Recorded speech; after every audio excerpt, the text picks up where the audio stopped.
Jaipal Reddy guarantee ఒక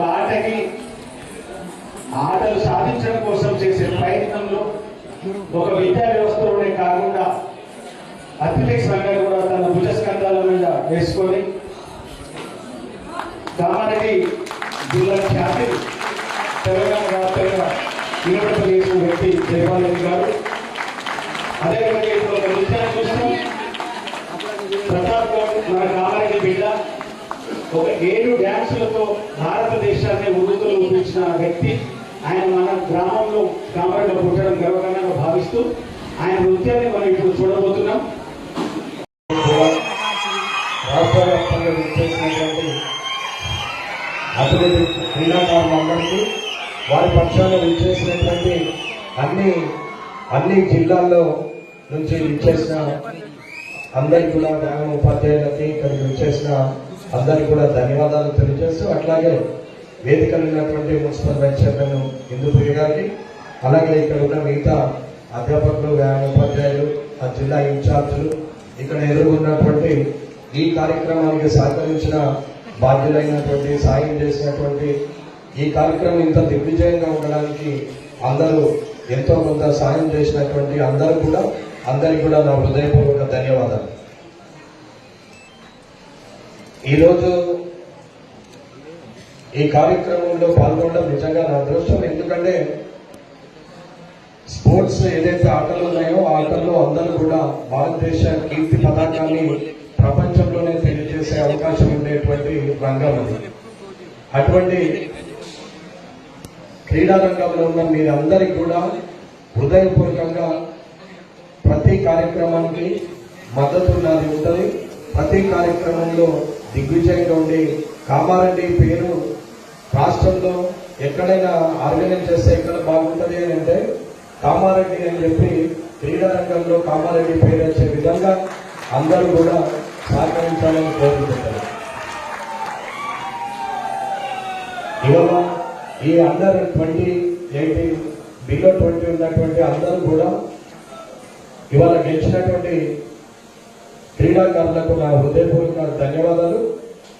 రాష్ట్ర స్థాయిలోనే కాదు, నేషనల్లో కూడా మీరు భారతదేశం తరఫు నుంచి ప్రాతినిధ్యం వహించి స్థాయికి ఎదగాలని, రాబోయే కాలంలో భారతీయ జెండాకు గౌరవం తేవాలని, నేను భారతదేశ పౌరుని అని చెప్పుకునేంత గర్వంగా మీరు ప్రతి ఒక్కరికి మాకు కల్పించాలని చెప్పి నేను కోరుకుంటున్నాను. అలాగే ఏదైనా సరే, ఎవరైనా సరే, ఏ రంగంలో అయినా సరే నిజాయితీగా, నిజంగా, నిష్కల్మషంగా, నిజంగానే నేను గెలవాలి, నేను అది సాధించాలి, నాకు ఖచ్చితంగా ఒకసారి కాదు, 2 సార్లు కాదు, 3 సార్లు ఓడిపోయినా నేను తిరిగి మళ్ళీ అది సాధించాలి అని అనుకొని ఆలోచించి ముందుకెళ్లాల్సింది క్రీడారంగంలో. ఎప్పుడైనా సరే గెలిచిన వాళ్ళే గొప్పలు, ఓడిపోయిన వాళ్ళు రేపు పనికిరాలనేది ఏం లేదు. కాబట్టి తిరిగి మళ్ళీ ప్రయత్నిస్తే సాధించింది ఏమి ఉండదని నమ్మే వ్యక్తిని. కాబట్టి ఏదైనా సరే మనం ఏదైతే అనుకుంటామో, ఏదైతే ఆశిస్తామో, ఏ గోల్ అయితే పెట్టుకుంటామో ఆ గోల్ రీచ్ అయ్యే వరకు డైవర్షన్ లేకుండా, వేరే వ్యాపకాలు లేకుండా ఒకే దాని మీద దృష్టి సాధించినప్పుడు ఖచ్చితంగా అది మనం గెలుస్తాం. ఇక్కడ వ్యాయామ ఉపాధ్యాయుడు ట్రైనింగ్ మనకి చెప్తుంటాడు, మనము పక్క వాళ్ళతో మాట్లాడడం లేదు, మన దృష్టి ఇంకొక దాని మీద ఉన్నాం, లేదా ఎక్కడో ఉన్న ఫ్రెండ్స్ మీద ఉన్నాం, లేకపోతే ఇంట్లో ఉన్నా, అది సాధన చేయడం అనేది కాని పని.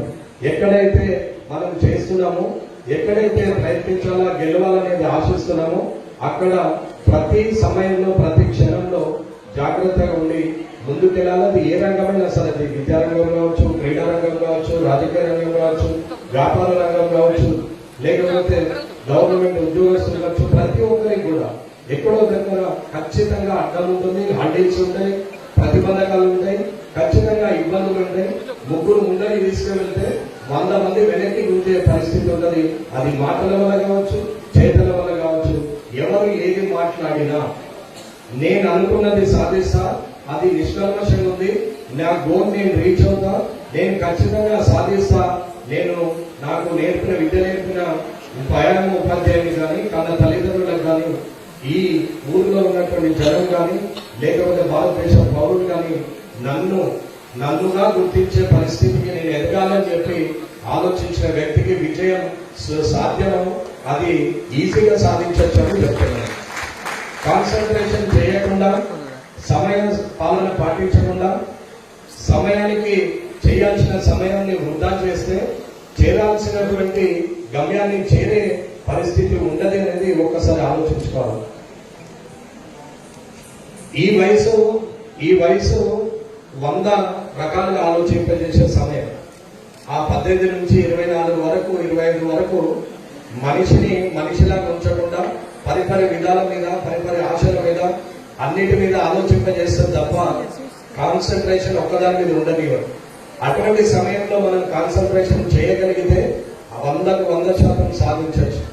ఆ ఏజ్ లో నిర్ణయం తీసుకునేది, ఆ 18 నుంచి 24 ఏళ్ల వయసు, 25 ఏళ్ల వయసు మధ్యలో ఏ నిర్ణయం అయితే తీసుకుంటామో ఆ నిర్ణయం మీదనే కూర్చో తప్పకుండా ఖచ్చితంగా సాధిస్తామనే నమ్మకంతో ఎన్ని రకాల ఇబ్బందులు వచ్చినా, ఎన్ని రకాల వ్యామోహాలు వచ్చినా, ఎన్ని రకాల ఆలోచనలు వచ్చినా ఎప్పుడు కూడా ఆ సాధన మీదనే దృష్టి పెట్టుకోవాలని కోరుకుంటున్నాం. ఈ 18 నుంచి 24 ఏళ్ల వయసు డేంజర్. ఇందులో మనం తీసుకున్న నిర్ణయమే మన భవిష్యత్తును కాపాడుతుంది.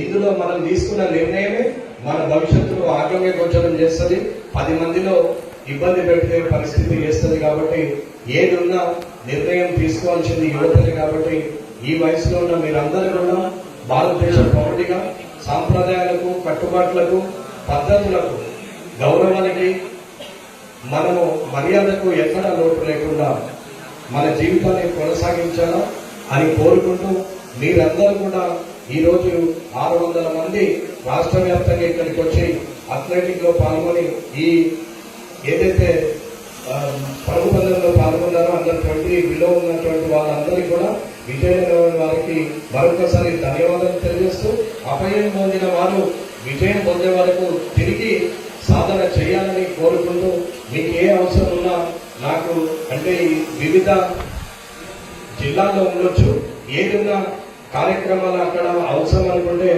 నాతోనైనా సాయం కూడా చేయడానికి సిద్ధంగా ఉన్నా. మీ ఎదుగుదలనే లక్ష్యంగా ఉండాలి. యువత పద్ధతిగా ఉంటేనే భారతదేశ భవిష్యత్తు బాగుంటుందని నమ్మే వ్యక్తిగా మీకు నేను తెలియజేస్తున్నా. కాబట్టి మీరందరూ కూడా ముందు చాలా మెడల్స్ సాధించి ముందుకెళ్లాలని కోరుకుంటూ ఈ అవకాశం ఇచ్చిన మీ అందరూ కూడా ధన్యవాదాలు తెలియజేస్తున్నాను. జై భారత్.